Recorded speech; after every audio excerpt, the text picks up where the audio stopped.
Good morning Akola. भेटूया प्रतिभावंतांना, कलाकारांना. Good morning Akola. Good morning Akola या कार्यक्रमात मी सूरज गोडे आपल्या सर्वांचं मनपूर्वक स्वागत करतो. श्रोत्यांनो, दर बुधवारी आपण गुड मॉर्निंग अकोला या कार्यक्रमात नवनव्या व्यक्तिमत्वांना भेटत असतो. नवनवे व्यक्तिमत्व येतात, नवनवे अधिकारी येतात आणि त्यांच्याकडून आपण ते करत असलेल्या कार्याविषयी अधिक जाणून घेण्याचा प्रयत्न करतो. आज आपण महाराष्ट्र शासनाच्या भूमी अभिलेख विभाग म्हणजेच लँड रेकॉर्ड्स डिपार्टमेंट ज्या माध्यमातून राज्याच्या जमिनींची मोजणी, नकाशे, 7/12 आणि मालमत्ता पत्रक म्हणजेच प्रॉपर्टी कार्ड यासारख्या अभिलेखांची देखभाल आणि अद्ययावत करणाऱ्या प्रमुख संस्थेच्या कामकाजाविषयी अधिक जाणून घेण्याचा प्रयत्न करूया. श्रोत्यांनो, आपल्याला कल्पनाच असेल, भूमी अभिलेख विभाग हा महसूल विभागाची एक महत्त्वाची शाखा आहे किंवा एक भाग आहे. तर आज याच भूमी अभिलेख विभागाच्या अकोला जिल्ह्याच्या अधीक्षक सन्माननीय भारती खंडेलवाल मॅडम आपल्या आकाशवाणीच्या स्टुडिओमध्ये आलेल्या आहेत. खंडेलवाल मॅडम, सर्व श्रोत्यांच्या वतीने आणि अकोला आकाशवाणीच्या वतीने मी स्टुडिओमध्ये आपलं मनपूर्वक स्वागत करतो. नमस्कार. नमस्कार. धन्यवाद साहेब, आपले आणि सर्व श्रोत्यांचे मनापासून धन्यवाद. मॅडम, गुड मॉर्निंग अकोला या कार्यक्रमामध्ये जेही व्यक्तिमत्व येतं त्यांना आम्ही थोडं त्यांच्याविषयी सुद्धा विचारतो. तर मला वाटतं थोडंसं आपल्या बालपणामध्ये जर आपण जाऊन थोडंसं आपल्या या प्रवासाविषयी जर सांगितलं की आपण या विभागामध्ये कशा पद्धतीने जोडल्यात. या विभागामध्ये मी फार अपघाताने आली. माझे बालपण हे मी बुलढाणा जिल्ह्यातल्या मलकापूरची आणि माझे वडील आजोबा हे अतिशय नावाजलेले पत्रकार होते. त्यामुळे आमच्या घरी कायम 15 ते 20 वृत्तपत्र, प्रत्येक प्रकारचं मासिक, पाक्षिक हे येत होतं. त्यामुळे वाचनाची गोडी आणि तिथे वाचनालयाची स्थापना, सार्वजनिक वाचनालयाची स्थापना वगैरे सुद्धा माझ्या आजोबांनीच केलेली होती. त्यामुळे वाचनाची अतिशय गोडी होती, परंतु ती काही कॅरियर वगैरे त्या पॉईंट ऑफ व्ह्यूने नव्हती. कारण मी मारवाडी समाजातली, त्यामुळे मुलींना काही नोकरी वगैरे असा त्या काळात विचार हा त्या काळात नसायचा. परंतु माझं लग्न झाल्यानंतर मात्र मी LLB करत असतानाच माझं लग्न झालं आणि माझ्या पतींनी मी काहीतरी करावं म्हणून खूप प्रोत्साहन दिलं. त्यामुळे मी अपघातानेच MPSCची परीक्षा दिली आणि या विभागामध्ये माझी निवड प्रथम प्रयत्नातच निवड झाली. मॅडम, भूमी अभिलेख विभाग या विभागाविषयी जर अधिक श्रोत्यांना जाणून घ्यायचं असेल, तुम्ही काय सांगाल? भूमी अभिलेख विभाग हा महसूल प्रशासनाचा कणा असून महाराष्ट्र शासनाचा एक अत्यंत महत्त्वपूर्ण विभाग आहे. लोकांचे मालमत्तेशी संबंधित व्यवहार पारदर्शक, सुरक्षित आणि कायदेशीर करण्यासाठी या विभागाची भूमिका ही अतिशय महत्त्वाची आहे. या विभागामार्फत जमिनीची मोजणी, मालमत्तेच्या नोंदी या अद्ययावत करणे आणि लोकांना विविध कामासाठी जसं खरेदी, विक्री, कर्ज घेणे इत्यादी कामांसाठी आवश्यक अभिलेख उपलब्ध करून देणे हे या विभागाचे मूळ काम तर आहेतच. शिवाय भूमी अभिलेख विभाग हा प्रत्येक विकास कामाचा हा कणा आहे. कुठलाही एखादं विमानतळ असो, हायवे, मोठमोठी धरणं या सर्व विकास कामांचा पाया रचणारा असा हा भूमी अभिलेख विभाग आहे. ग्रामीण भाग असो किंवा शहरी भाग असो, सर्वसामान्य जनता असेल, शेतकरी असेल, विद्यार्थी असतील, महिला असतील, या सर्वांनाच या विभागाशी काम पडतं. तर कामासाठी कार्यालयामध्ये वारंवार त्यांना जावं नाही लागलं पाहिजे. त्यांचा वेळ असेल, पैसा असेल, श्रम असेल हा वाचावा या उद्देशाने भूमी अभिलेख विभागाच्या माध्यमातून काही डिजिटल सुविधा असतील मॅडम, त्याविषयी जर आपण सविस्तररित्या सांगितलं तर. आपण अगदी बरोबर म्हटले साहेब. हा अगदी सर्वसामान्य शेतकऱ्यांपासून मोठमोठ्या उद्योगांसाठी किंवा प्रत्येक कामासाठी भूमी हा एक संसाधनाचा महत्त्वपूर्ण रिसोर्स आहे आणि त्यासाठी प्रत्येक नागरिकालाच या विभागासोबत काम पडतं. परंतु आजकाल आपण डिजिटल युगाकडे वाटचाल केलेली आहे. प्रत्येक सुविधा, उदाहरणार्थ आपल्याला रेल्वेचं रिझर्वेशन असो की आणखी काही सेवा असो, या सगळ्या घरबसल्या उपलब्ध होतात. त्याचप्रमाणे केंद्र शासनाने सुद्धा या सर्व भूमी अभिलेखाशी संबंधित निगडीत कामांसाठी जनतेला वारंवार ऑफिसमध्ये किंवा सरकारी कार्यालयात चक्रा मारायला लावून त्यांचा वेळ, श्रम याचा अपव्यय होऊ नये म्हणून मागील काही वर्षात भूमी अभिलेख विभागाने काट टाकली असून मोठ्या प्रमाणावर DILRMP म्हणजे digital India land record modernisation programme हा राबवलेला आहे. यामध्ये पहिल्या टप्प्यामध्ये सगळं जे भूमी अभिलेख होतं त्याचं 2012-13च्या दरम्यान स्कॅनिंग करण्यात आलं. त्यानंतर MRSEC म्हणजे महाराष्ट्र रिमोट सेन्सिंग बोर्ड यांच्याकडनं आधी गाव नकाशाचं डिजिटायझेशन करण्यात आलं. आता सर्वच प्रकारच्या भूमी अभिलेखाचं डिजिटायझेशन करण्यात आलं असून ते शासनाने महाभूलेख या पोर्टलवर उपलब्ध करून देण्यात आलेलं आहे. त्यामुळे आधीच्या छोट्या छोट्या कामांसाठी लोकांना ऑफिसमध्ये नकला काढण्यासाठी, मग तो त्यांचा गावचा नकाशा असो किंवा एखादा जुना त्यांचा शेतीचा टिपण उतारा असो किंवा प्रॉपर्टी कार्ड असो, या सर्व सेवा महाभूलेख या पोर्टलवर ऑनलाईन उपलब्ध आहे. आणि ग्रामीण भागात जरी अजून या सेवेचा पुरेसे प्रचार झालेला नसला तरी राज्यभराचा विचार केला असता ई रेकॉर्ड, ज्यावर सर्व प्रकारचं रेकॉर्ड उपलब्ध आहे, हा सर्वात जास्त हिट असणारी ही आमची भूमी अभिलेख विभागाची वेबसाईट आहे. तरी जनतेने या सेवांचा जास्तीत जास्त उपयोग करून त्यांचा वेळ, श्रम हा सर्व वाचवावा असे मी या निमित्ताने सर्वांना आवाहन करते. शहरी भाग असो की ग्रामीण भाग असो, प्रत्येकालाच या भूमी अभिलेख विभागाशी निगडीत कामा समोर जावंच लागतं. तर प्रत्येकाचं स्वप्न असते, एखाद्यानं जर जमीन घेतली, त्या जमिनीची 7/12 असेल, 8 उतारे असेल, किंवा शहरी भागामध्ये एखादा प्लॉट घेतला तर त्याचा प्रॉपर्टी कार्ड असेल, अशा विविध माध्यमातून या विभागासोबत त्याचा संपर्क राहतोच. तर ही ऑनलाईन 7/12 असेल, 8 उतारा असेल किंवा प्रॉपर्टी कार्ड असेल, हे मिळण्याची प्रक्रिया कशी असते, एक सोप्या भाषेमध्ये सांगितलं आपल्या श्रोत्यांना. आधी फिजिकली ऑफिसमध्ये जाऊन फेरफारासाठी अर्ज करावा लागायचा. मग ऑफिसमधून त्याच्यासाठी नमुना नोटीस काढून हरकती बोलवून या नोंदी होत होत्या. परंतु आता या डिजिटल इंडिया प्रोग्रामच्या अंतर्गतच 3 विभागे इंटरकनेक्टेड करण्यात आलेले आहे. म्हणजे रजिस्ट्रेशन डिपार्टमेंट, भूमी अभिलेख विभाग आणि महसूल विभाग. ज्या तुमच्या नोंदणीकृत दस्ताच्या नोंदी होतात त्या ऑटो ट्रिगरने डायरेक्ट भूमी अभिलेख विभागाकडे फेरफारासाठी प्राप्त होतात. तसेच जर तुमचा जुना दस्त असेल, ज्याची तुम्ही आजपर्यंत नोंद घेतलेली नसेल किंवा वारसाची नोंद असेल, ही नोंद करण्यासाठी सुद्धा आता ऑफिसमध्ये जायची गरज नाही. इप्सित नावाची एक फेरफाराची प्रणाली आहे EPCIS अंतर्गत. त्यामध्ये PDE म्हणजे पब्लिक डॉमेन एंट्री, पब्लिकला डायरेक्ट तिथे फेरफारासाठी हा अर्ज करता येतो आणि त्याला त्याचं ऑनलाईन स्टेटससुद्धा बघता येते. त्यामुळे या नोंदीसाठी जे त्याला आधी ऑफिसमध्ये जावं लागायचं ते आता जाण्याची गरज नाही. त्या नोंदी त्या घर बसल्या त्याच्या होऊ शकतात. प्रत्येक विभागाचे विविध ॲप सुद्धा विकसित झाले आहेत. तर भूमी अभिलेख विभागाचं सुद्धा एखादं ॲप आहे का, त्या माध्यमातून? भूमी अभिलेख विभागाने भरपूर ॲप मागील काही कालावधीत विकसित केलेले आहे. जसं मी आता सांगितलं, फेरफारासाठी इप्सित नावाचं ॲप आहे, जे तुमचे अपील प्रकरण असतात जिल्ह्याच्या ठिकाणी किंवा विभागीय ठिकाणी, त्याची सर्वांची माहिती EQJ कोर्ट, या अपील प्रकरणांची माहिती EQJ कोर्टवर मिळते. त्याचप्रमाणे जमीन मोजणीसाठी आधी फिजिकली अर्ज करावा लागायचा. आता मोजणी व्हर्जन 2 या साईटमध्ये शेतकरी ऑनलाईन घर बसल्या आपला log in user ID create करून, लॉग इन करून मोजणीचा अर्ज करू शकतात आणि त्यांना डिजिटल नकाशा मिळू शकतो. त्याचप्रमाणे ई रेकॉर्ड ही साईट आहे, तिथे तुम्हाला सगळ्या तुमच्या जुन्या अभिलेखाच्या नकल्या, अगदी ब्रिटिश काळापासूनच्या जो भूमी अभिलेख इतके शेकडो 100 वर्षापासून जवळपास या विभागाने संधारण केलेला होता, तो सर्व ऑनलाईन उपलब्ध झालेला आहे.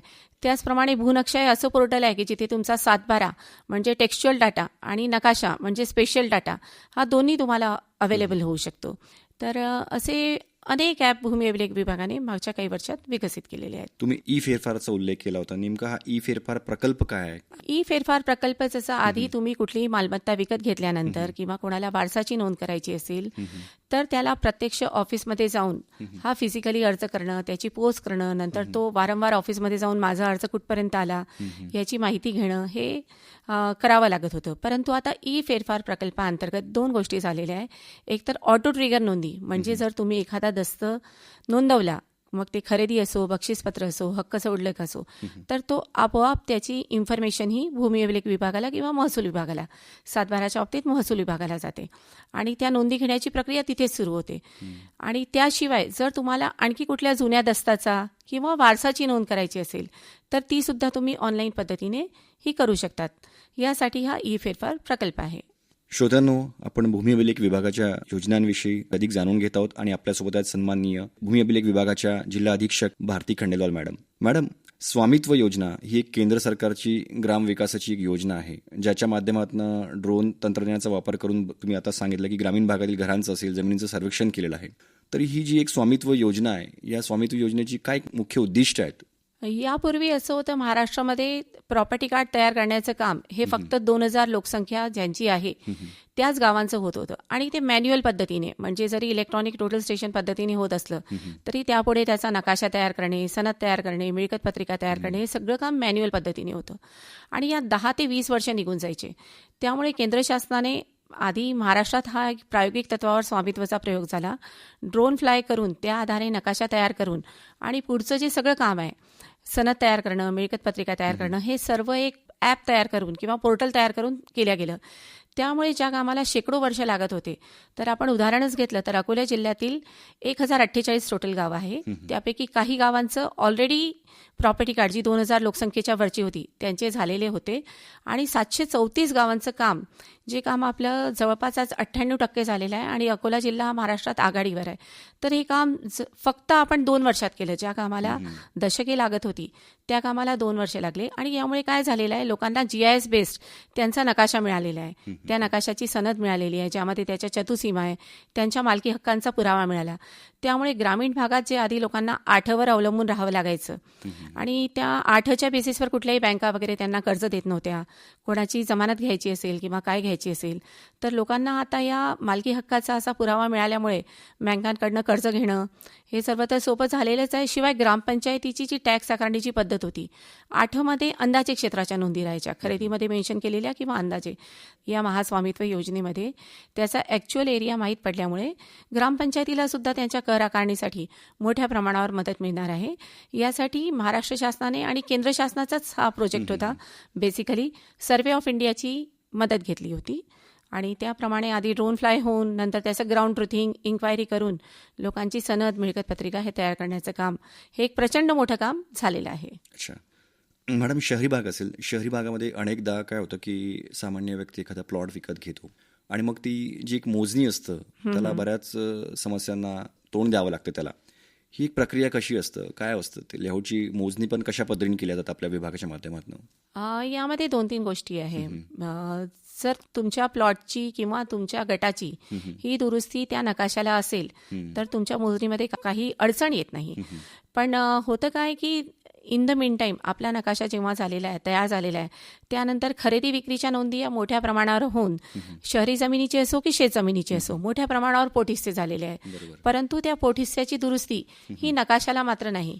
त्यामुळे शेतकरी असो किंवा शहरी भागातील नागरिक असो, त्यांना सर्व पोटहिस्स्याची फी भरणं, मग त्यामध्ये 10 हिस्से असतील, 50 हिस्से असतील आणि अननेसेसरी त्यांना भुर्दंड भरावा लागत होता आणि त्यांची हजारो रुपये, म्हणजे साध्या गटाची मोजणी असेल आणि 6-7 सहधारक असतील तर 10,000 20,000 अशी मोजणी फी भरावी लागत होती.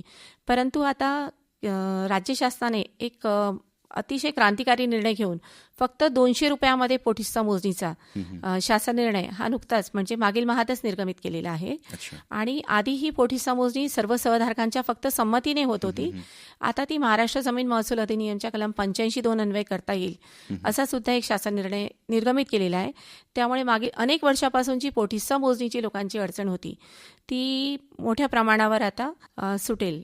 शेतकऱ्यांचा ते उल्लेख केला होता मॅडम, शेतकऱ्यांसाठी भूमी अभिलेख विभागाच्या काही आणखीन काही सुविधा उपलब्ध आहेत का? शेतकऱ्यांचा जसं आत्ताच आपण साहेब चर्चा केली की आता महाराष्ट्राचा आधी लँड सर्वे झाला होता ब्रिटिश पिरियडमध्ये, म्हणजे 28-29च्या सुमारास हे नकाशे तयार झालेले आहे.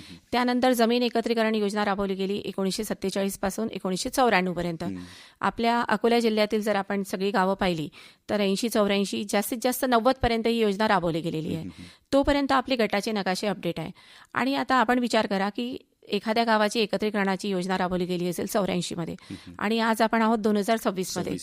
त्यानंतर वारसाने, खरेदीने अनेक पोटहिस्से हे पडलेले आहेत.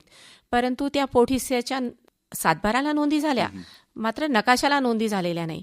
आणि त्यामुळे शेतकऱ्यांचे हे सर्वात जास्त वाद की कोणाच्या ताब्यात कमी आहे किंवा जास्त आहे, कारण अंदाजे क्षेत्र त्याने खरेदी विक्री केलेलं आहे किंवा घरात देखील वाटण्या झालेल्या असतील तरी त्या अंदाजे केलेल्या आहेत. आणि त्यामुळे काय होतं, जेव्हा ते आमच्या ऑफिसला मोजणीसाठी येतात तेव्हा सहधारकांची संमती असल्याशिवाय आधी मोजणीचा अर्ज घेता येत नव्हता. आणि सहधारकांची संमती नसेल तर मग त्यात मोठ्या प्रमाणावर वाद, दिवाणी न्यायालयात वाद. आपण दिवाणी न्यायालयातील जर वादांची एकूण संख्या पाहिली, दाव्यांची संख्या पाहिली तर त्यातील जवळपास 66% वाद हे फक्त जमिनीशी संबंधित असतात. त्यामुळे महाराष्ट्र शासनाने एक क्रांतिकारी निर्णय घेऊन राज्यातील सर्व पोटहिस्स्यांच्या मोजणी करण्याचं ठरवलेलं आहे. यामध्ये प्रायोगिक तत्वावर आधी महाराष्ट्रातील काही तालुके 58 तालुके निवडलेले आहे. त्यामध्ये आपल्या अमरावती डिव्हिजनचे 3 तालुके आहे. अमरावती जिल्ह्यातील तिवसा, अकोला जिल्ह्यातील मूर्तिजापूर आणि बुलढाणा जिल्ह्यातील मलकापूर. आधी आपल्याला त्यात 5 गावांचं प्रूफ ऑफ कन्सेप्ट म्हणून काम करायचं आहे. त्यासाठी खासगी संस्थांची नेमणूक केलेली आहे. अमरावती डिव्हिजनमध्ये प्युअर वेज ही दिल्लीची एक संस्था आहे, ती याचं काम करणार आहे. आणि आपण विनामूल्य सर्व शेतकऱ्यांचे सर्व पोटहिस्से मोजणी करून देऊन त्यांच्या 7/12 त्यांना क्षेत्र काढून देणार आहे, जेणेकरून त्यांचे भविष्यातील कितीतरी पुढच्या अनेक वर्षांचे वाद हे मिटतील. आणि यानंतर त्या खाजगी संस्थेसोबत आमच्या कार्यालयाचे सुद्धा कर्मचारी भूकरमापक हे राहणार आहेत. आणि यानंतर राज्य शासनाचा असा मानस आहे की यापुढे ज्या खरेद्या विक्र्या होतील तर जोपर्यंत त्याची नकाशाला दुरुस्ती होत नाही, जोपर्यंत त्याची मोजणी होत नाही, तोपर्यंत त्याची फेरफाराची सुद्धा नोंद घेऊ नये, जेणेकरून पुढे जाऊन जमिनीचे वादे कमी होतील. जमिनीची जर मोजणी म्हणजे एखादी सर्वे प्रक्रिया करायची असेल आणि मोजणीसाठी एखाद्याला व्यक्तिमत्वाला एखादा अर्ज करायचा असेल तर साधारणतः किती काळ त्याला वाट पाहावी लागेल? आधी जमीन मोजणीचे 4 प्रकार होते. साधी मोजणी ज्याला 6 महिने, तातडी मोजणी ज्याला 3 महिने, अति तातडी ज्याला 2 महिने आणि एक अति तातडी ज्याला 15 दिवस होते. पण शासनाने यात देखील आता अत्यंत सुटसुटीतपणा आणलेला आहे. आता या मागील 6 महिन्याच्या कालावधीमध्ये फक्त 2 जमीन मोजणीचे प्रकार केलेले आहे. साधी, नियमित आणि द्रुतगती. नियमित मोजणीला सद्यस्थितीत 90 दिवस आणि द्रुतगती मोजणीला 1 महिना म्हणजे 30 दिवस असा कालावधी हा शासनाने नेमून दिलेला आहे. आणि त्यात काय होत होतं, जमीन मोजणीचे अर्ज आणि उपलब्ध कर्मचाऱ्यांची संख्या, भूमी अभिलेख विभागाचा आकृतीबंध हा जवळपास 1994 पासून कर्मचाऱ्यांची संख्या 30 होती. तर नुकताच शासनाने सुधारित आकृतीबंध सुद्धा मंजूर केलेला आहे आणि काही खासगी भूकरमापकांच्या नियुक्तीला सुद्धा मान्यता दिलेली आहे की जेणेकरून या जमीन मोजणीच्या प्रक्रियेला गती येईल. आणि यात आणखी एक झालेलं आहे, आधी जमीन मोजणीचा अर्ज करण्यासाठी लोकांना ऑफिसमध्ये जावं लागायचं, पण आता ई मोजणी व्हर्जन 2 प्रणालीमध्ये तो त्याचं युजर ID आणि पासवर्ड क्रिएट करून तिथेच त्याचा 7/12, आधार कार्ड, डॉक्युमेंट अपलोड केले तर त्याला त्याच्या जमीन मोजणीचे ऑनलाईन चलान मिळते आणि त्या चलानचा भरणा केल्यानंतर तो त्याचा अर्जाची स्थिती, त्याची मोजणी कधी येणार आहे हे सगळं ट्रॅक करू शकतो. आणि इव्हन त्याची मोजणी शीटसुद्धा त्याच्या युजर ID वरच अवेलेबल होते. आणि या ऑनलाईन सेवांचा लाभ घेत असताना नागरिकांनी कुठली काळजी घ्यायला हवी? कुठलीही, जसं आपला भाग हा विदर्भाचा भाग हा बराचसा अजूनही ग्रामीण आहे, काही ठराविक शहरी भाग वगळता.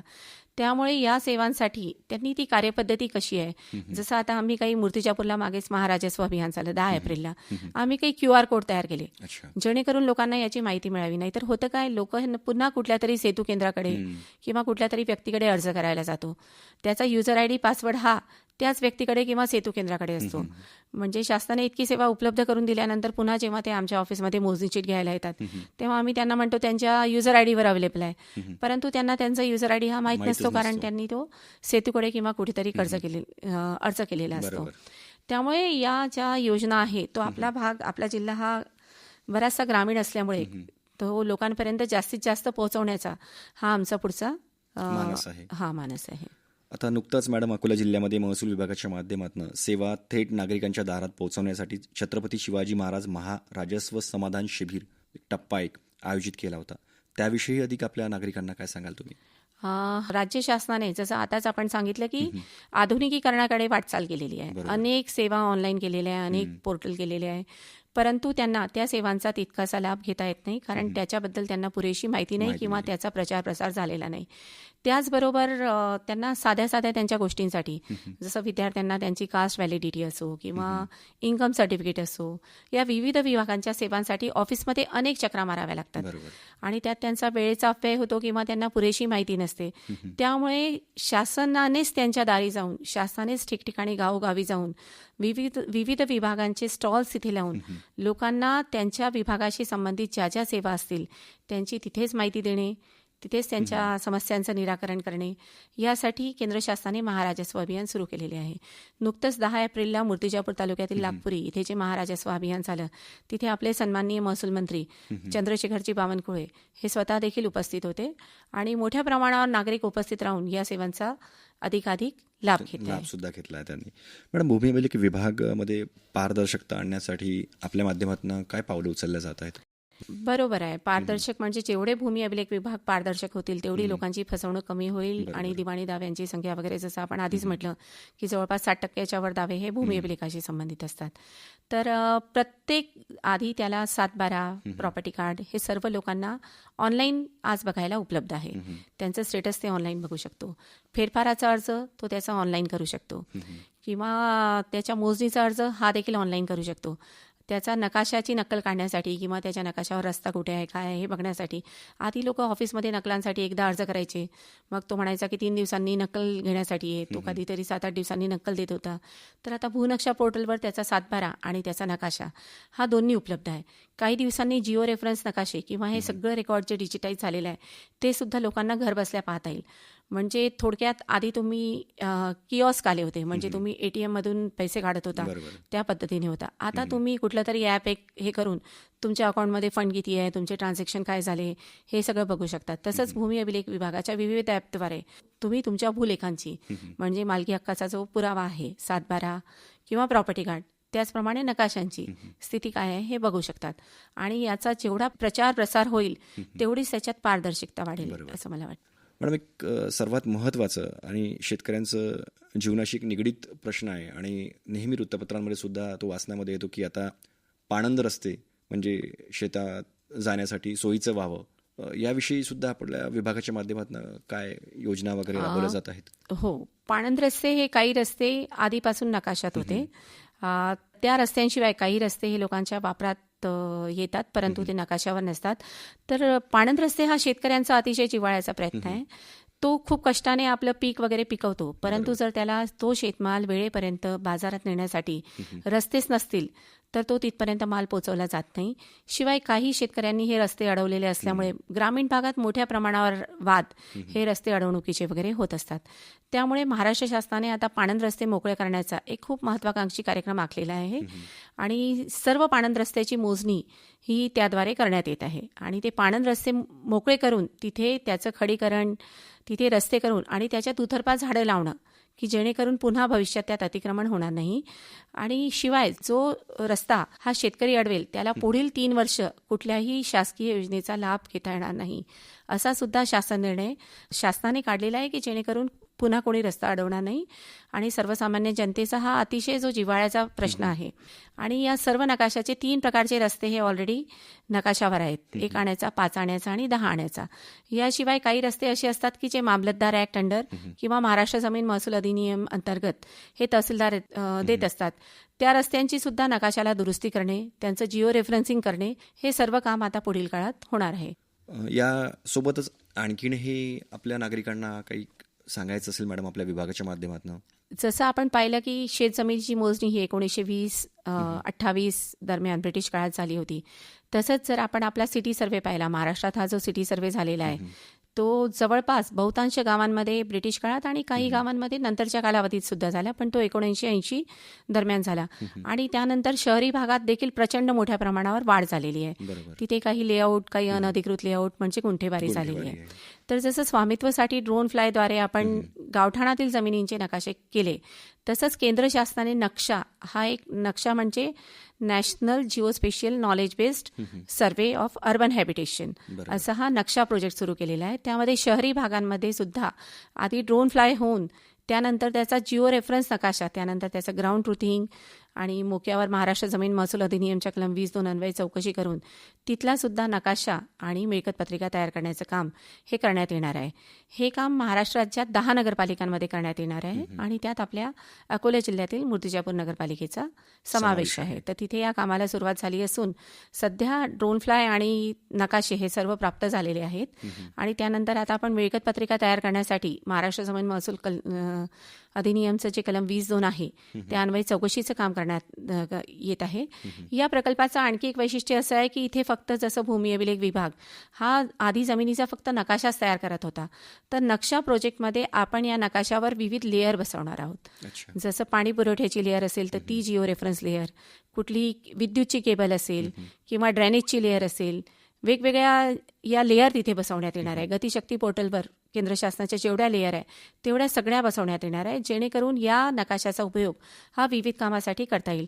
नाहीतर आज असं होते की एखादी 5Gची लाईन आली तर त्याला मनात आलं तो तेव्हा खोदतो आणि कुठली तरी एखादी पाण्याची पाईपलाईन फुटते, मग तिथला पाणी पुरवठा खंडित होतो. तर भविष्यात असे प्रकार होऊ नये म्हणून आपण विविध विभागाच्या किंवा या सर्व लेअर या नक्षा प्रकल्पांतर्गत बसवण्यात येणार आहे.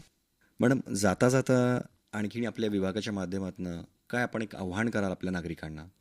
माझं या निमित्ताने सर्व नागरिकांना हेच आव्हान राहील की भूमी अभिलेख विभागाच्या या विविध ज्या सेवा आहेत ज्या आता ऑनलाईन झालेल्या आहे त्याचा त्यांनी जास्तीत जास्त लाभ घ्यावा. आणि हे महाराजस्व अभियान शिबिर हे एक शिबिर तर झालेलंच आहे, परंतु त्यानंतर देखील आमचा QR कोडच्या माध्यमातून किंवा अशी काही शिबिरे घेऊन की ज्यामध्ये त्याला ऑनलाईन फेरफाराचा अर्ज कसा करावा, ऑनलाईन मोजणीचा अर्ज कसा करावा, त्याला कागदपत्रे काय काय आवश्यक आहे जेणेकरून त्यात काही त्रुटी निघणार नाही, किंवा एखाद्या शासकीय अधिकारी कर्मचाऱ्याने विनाकारण त्रुटी काढली तर त्याला ते सांगता यावं की तुमच्या सर्क्युलरप्रमाणे किंवा तुमच्या GR प्रमाणे माझी ही कागदपत्र पूर्ण आहे, त्यामुळे याच्यात त्रुटी निघण्याचं काहीही कारण नाही. थोडक्यात लोकांना या बाबतीत भू अभिलेखांच्या बाबतीत जास्तीत जास्त साक्षरता, बरोबर. कारण अतिशय किचकट विभागांपैकी हा एक विभाग आहे. वृक्ष वाटणारा किचकट परंतु तेवढाच महत्वाचा हा विभाग आहे. त्यामुळे जनतेला एक भू अभिलेख कशा प्रकारचे असतात, सर्वे नंबर काय असतो, त्यानंतर गट नंबर काय झाला, नकाशाचं महत्त्व काय, पांदण रस्ते काय, विविध रस्त्यांचे प्रकार काय, फेरफाराचा अर्ज काय, त्याचं त्याला रेकॉर्ड ट्रेस करायचं असलं, सर्च काढायचा असला तर मागच्या 30 वर्षाचं रेकॉर्ड कसं बघावं, काय बघावं, हे पुढे अधिकाधिक शिबिरे घेऊन ते करण्याचा आणि लोकांपर्यंत पोहोचण्याचा हा मानस राहील. मॅडम, आपण वेळात वेळ काढून इथे आलात आणि भूमिअभिलेख विभागाविषयी ज्याही शेतकऱ्यांच्या किंवा नागरिकांच्या मनामध्ये काही प्रश्न असतील त्या प्रश्नांचे सखोलतेने ते उत्तर दिले आहेत. त्याकरता मी सर्व श्रोत्यांच्या वतीने आणि अकोला आकाशवाणीच्या वतीने आपले खूप खूप आभार मानतो. धन्यवाद. धन्यवाद. Good morning Akola. भेटूया प्रतिभावंतांना, कलाकारांना. Good morning Akola.